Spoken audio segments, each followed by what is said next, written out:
Absolutely not. Are you nervous? Have you ever done anything like this before? You've never been down to Apter's Alley before. I have not. This is a special moment for me, and I appreciate it very much. I appreciate you being down here, and I will give you the tour after we record this. But you know something? Dustin Rhodes, welcome to the APTER Chat. It's such a pleasure to be here. And I invited you down here to talk about several things. But before we get to things about pro wrestling, we're not only good friends personally, but we're good friends on Facebook. And there are always two ladies that you talk about on Facebook that make your life the most wonderful life anyone can have. You want to tell us about those two ladies? The two in particular, the two ladies that really make me who I am are my daughter, Dakota Runnels, and my wife, Ta-Rel Runnels. Yeah. Those two, man, I would be lost without them. Pretty special women. Yeah, I know that. Kept me out of trouble. I mean, you know, I was once in some trouble and I had some darker days, but since then, man, they've kept me on the straight and narrow path, both of them. And I'm very thankful that I have them. That's great. That's great. It's wonderful to have people you love and support you and everything you do. And I know both of them do that. So yeah, that's great. So as of this point, first of all, Happy New Year. Happy New Year. Yeah. 2020 was a hell of a year for you. Your career turned to gold without the dust in 2020. I guess you could say that, man. It's come full circle for me. It feels nice to be in a company where you're absolutely loved and, you know, people look up to you, you're respected. Kind of gives you a sense of, you know, I didn't have this before. Now I do. This is a really good feeling. Well, you and I talked on an interview a while ago where you thought, and I wondered what the heck was going to happen to you after you left WWE. If what's this guy going to do now? I know you did a bunch of acting roles and things like that, but man, you have become reinvented again, which is why the editors of Inside the Ropes magazine, when they were doing their year-end awards, they said, Bill, we want to create an award with your name on it. And they said it will be the Bill Apter Active Legends Award, not somebody who's passed or anything like this, but someone who's active legend. They gave me a whole list of people here, and I looked down and I eyeballed the list of about 20 people, and then your name just screamed out at me because I have not seen someone resurrect a career in the manner that you have. So congratulations on winning the very first Bill Apter Active Legends Award. The very first, and man, I am very proud of it. Believe me, it's on my office at the Academy on my desk, and it is special because there's not too many of us left. Yeah. Of that era, you know, that started in the 80s that are actually active, man. And I'm just blessed that I can still somewhat go out there and hang with the young kids, even though my knees are getting a little older, I'm getting a little slower, but my passion is so strong right now. And as you know, like you just said before, you know, when I left WWE, I thought that this was it. I thought it was actually it. So I had made it up in my mind that, you know, whatever happens, and, you know, I had a good run. I had a good career. And then, you know, the AEW door opened and I blew it out of the water with my brother. And since then I found my passion again. So, I mean, I'm absolutely, not that I never fell out of love with wrestling, but I fell back in love with wrestling like way, way more powerful than ever throughout my career. And it's amazing. I put it up against when I first started in the business.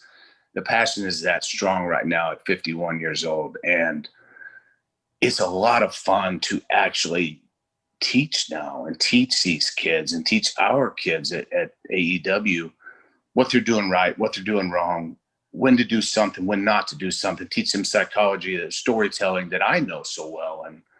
And for them to come up to me and put their trust in me means the world to me. It means the absolute world that I've actually accomplished something in the business, and it's coming full circle. And that's the payoff for me. Money's great.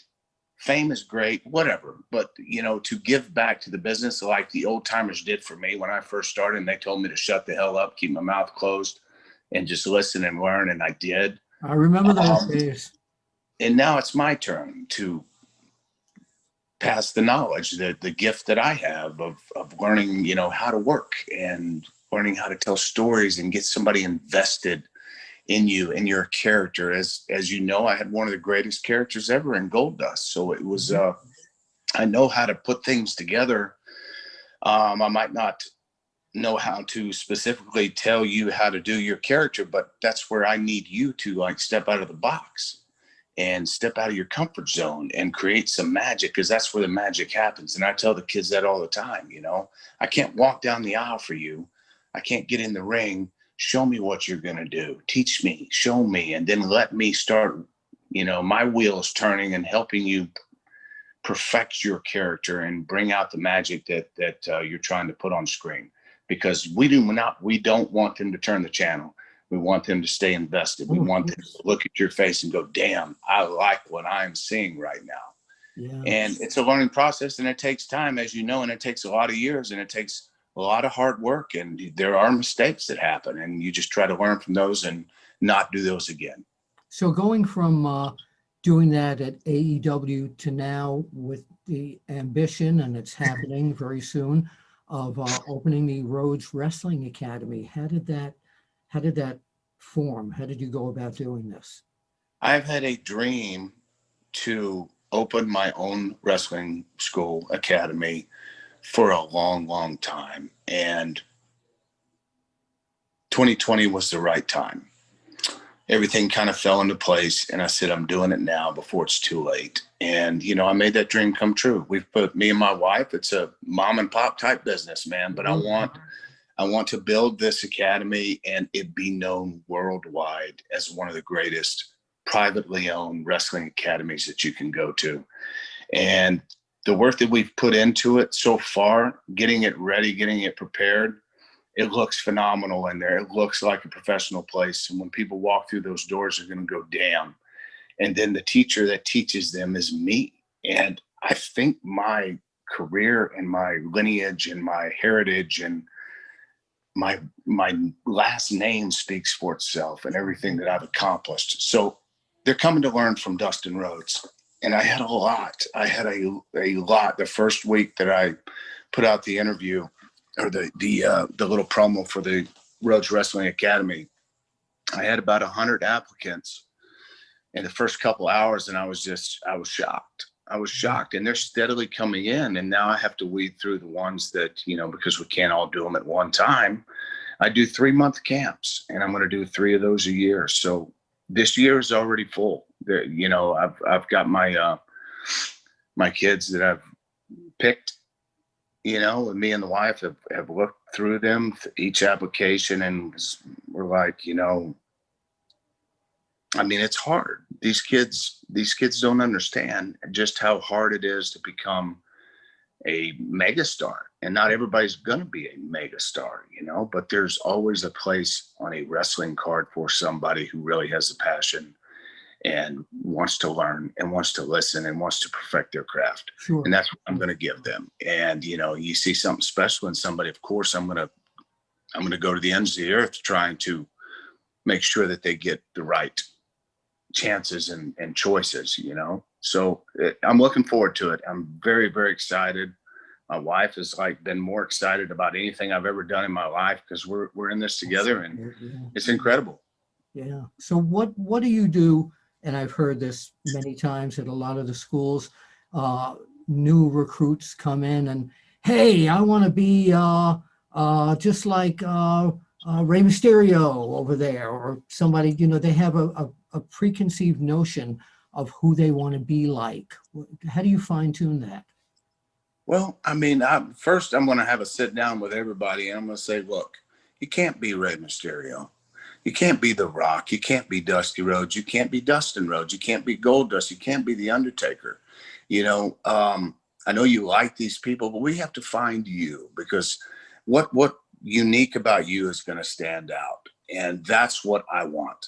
That's what I am going to teach from the basics, from the ground up. Maybe the next year I might move on into advanced classes, but right now I just want to start from the ground up for these kids and get them homegrown and see where they go. And we work on characters. We're going to do a lot of character work. I offer a lot of different things. We offer so much, man. If you go on the website, Rhodes Wrestling Academy.com, we offer a lot, and we're going to do a lot. And if they have a preconceived notion that they want to be like Rey Mysterio, well, Rey Mysterio's a kind of a megastar and a lucha libre type style star. And, you want to wear a mask, that's fine. But let's find a couple things that Rey does in the ring when you get to that level, and then let's make them your own. Let's twist them and turn them and try to change them just a little bit, so they're not Rey Mysterios, but they are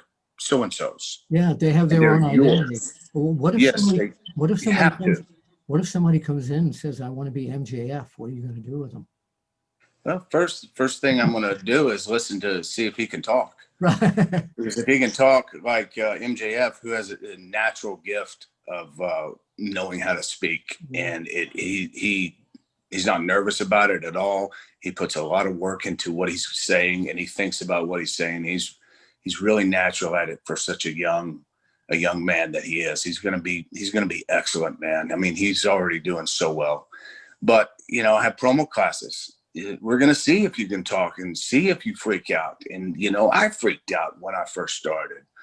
It was not natural for me. It was very, very scary. And you see that with some of the young kids. I mean, even with all your tenure in the business, your family in the business, et cetera, you're still nervous with the promo end of it? Not anymore, actually. I mean, I mean back then. Back then, yes, very nervous, because I had a lot to live up to, man. People were looking at me, you're Dusty's son, you should know how to talk. Yeah. That's not the case, man. I mean, not everybody has the immediate gift of what your father has. Those are big boots to fill, and I can't fill those. Those are his. Yeah. I think I've kind of carved my own path as Dusty's son, Dustin, but also doing the Goldust character and just branching out and trying to find my own, and did well. And now I talk. It's a different style than Dad's. Cody talks. It's a different style than Dad's. And I think we're doing just fine. I think we're some of the best talkers in the business. Absolutely. So I think we've learned by watching and studying tapes and studying the greatest interviewers of all time. And you just try to pick and choose certain words. And I watch a lot of movies and television shows, and I'll use lines out of movies and just make them fit into my speech or my promo, or, somewhere in the promo to make them sound really like an ending, that you need on a promo that needs to be tight and to the point and there, and you want to make people go, oh shit, I believe in that. I want to tune in next week to see what he does. That's my object, is making them believe what I'm saying is going to happen. And 2020, it's hard when people have this preconceived notion of, oh, wrestling's a bunch of bullshit, it's fake and phony and all this kind of crap. But to me, it's still real. Yeah. To me, we are trying to get viewers to watch us. And if I can make them feel a little something, then I'm doing something right. That leads me into, of course, is wrestling fixed? I didn't know it was broken. Yeah, thank you. Always plugging my book. You led me right into that. So what was, in your comeback last year, what was the most difficult thing for you? I think me thinking that I was too old. It's kind of scared that me being the age that I am, that if I slipped and fall, somebody's going to notice on social media and somebody's going to say, well, you need to retire, and it stick with me. Yeah. So that keeps me on my toes, knowing that, that I have done so much, and that I am very natural at it. Messing up is going to happen, but it hasn't yet for me. so, you know, here in AEW, I mean, pretty much everything is pretty fluid with me. I'm smooth, and You really are. you know, but if you take one step and somebody sees it and it's just off or it's wrong or it ends up in a botched spot, it's what you do with it right afterwards to make or break you, I think, in a lot of ways. And if I don't do anything at all, then they see that, and then they attack and say, look, man, I think Dustin, it's time to retire. And I don't want that, because I'm not done. I'm still passionate about what I'm doing, and I'm in love with I this. feel it. I know it. I know how long you've been doing You it. know, It's in your blood. but sooner or later, it does catch up to you, and it has caught up to me. It takes me a little longer to recoup from, like, say, a match that's 15 or 20 minutes long on TV. Takes me a few days, where it would take a 20-year-old just the next morning, you're ready to go. And we're not working as much as we have been in the past, you know, with the WWE schedules or the WWF schedules, you know, but it's like, when you do that, it's muscle memory. Every single day you're working, and you just, oh, that's a bruise or a bump here, let me just get in the ring and it'll work itself out. And it does. Yeah. But when you have that week off, it tends to catch up to you a little bit, makes you stiff, makes you sore, or me. But I think I'm handling it pretty well, and I'm really staying in great shape. I think I'm in the best shape I've ever been in my life. Just, I don't know, I fell in love with working out at a very, very late age in my career, and I love it. And I just want to keep going so that people think, damn, is Dustin Benjamin Button? I mean, he's turning back the clock. He's turning back the clock. And the more they say that, the more it makes me feel good, and the more it lets me know that I can still go. Yeah. Because I can still go I know, right I now. see, Just, I see it. I see it. I watch the show. I watch Dynamite every week. I watch Dark. I see you. And it's amazing that, again, there's that spark in you that just is the natural Dustin Rhodes. You know when I felt that spark? No, one. I'm going to tell you a story real quick. I'm just, you know, Cody contacted me to set up this match for Double or Nothing, right? So we get all the things done. It gets show day, and my music hits, and I'm watching Cody first. His music goes on. He slams the throne. He kills, you know, the throne breaker, all that stuff. And I'm watching him, and I'm nervous as hell, because it had probably been about 6 months since I'd been in the ring. Large crowd, wondering how the AEW audience would treat me coming from WWE, and very nervous about that. My music hit, and they responded well. They responded loud, and I got in the ring, and before we even did anything, man, it was amazing. And I found it right there again, and it was so cool. And I explain it like this: Cody's standing across the other corner, and I'm standing in my corner, and they start chanting Dusty's name, right? Yep. It's an amazing feeling, man. And, you know, you point up, and we know he's there, and it feels like, and I get really,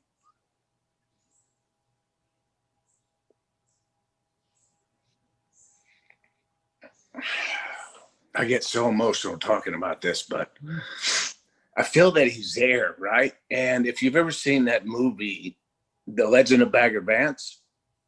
Actually, I think I've seen that. Okay, well, Will Smith is a caddy, and he teaches Matt Damon to find his zone, right? Mhm.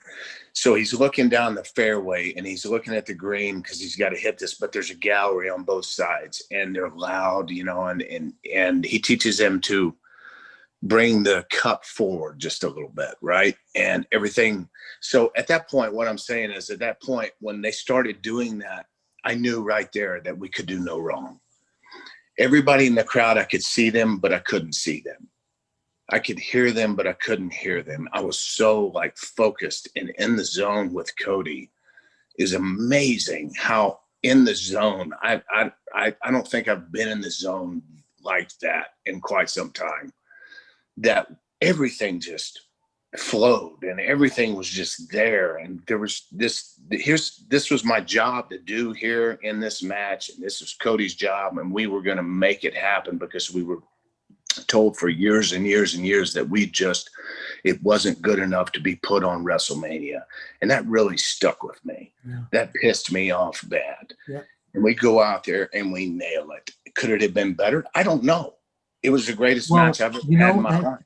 representing the people that were sitting, watching this, the goosebumps when the two of you got in the ring and everybody started chanting, Dusty, Dusty. It was amazing. It was absolutely amazing. I mean, I was like, it was very emotional. It was very, very, and my old alma mater, Pro Wrestling Illustrated, awarded you two with the match of the year. That was quite something, man. Yeah. That was probably the second most special thing I've ever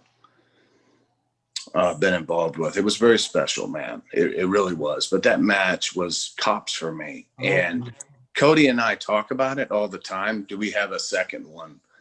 And I'm like, I don't think I could top the first one. And what do? You know, I mean, I don't really want to. I mean, it's there that we could have a number two, but it's like, that's a tall order, man, especially for me, man. I mean, because that match to me was perfection. And that right there is where I found my passion again.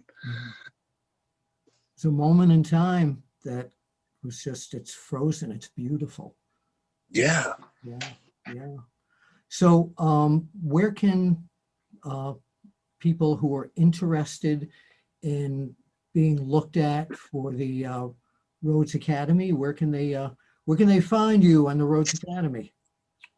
Rhodes Wrestling Academy.com. You can find out all the information you need to know, from pricing, from the curriculum will be offered, the camp dates, times, all that kinds of stuff. I know you mentioned it before, but I want to refresh everybody. Yes, sir. And if people want to follow you on Twitter, where do they go? At Dustin Rhodes, or at Academy Rhodes. That's my wrestling academy. Instagram is Dustin Rhodes TX for Texas. You know what I mean? Hell yeah. Yeah. And then Facebook and Instagram, Rhodes Wrestling Academy. All right. Last question.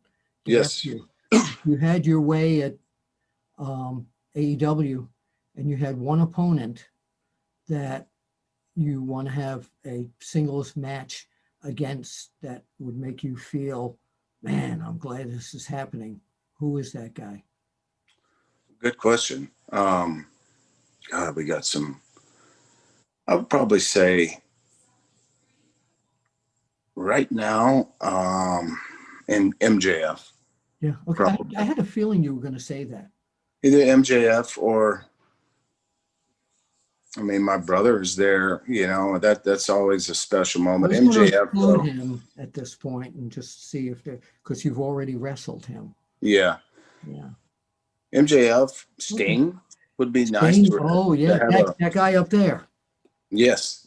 Yes. Yeah. That would be kind of cool to have a singles match with him. I never have. I've tagged with him a ton. Wait a minute. I'm going to do something with you that I love doing, if you don't mind. We're talking about cutting promos. Yeah. You want to wrestle Sting, right? Well, you know, I mean, okay, maybe. Wait a minute. I'm going to kick your ass, Sting.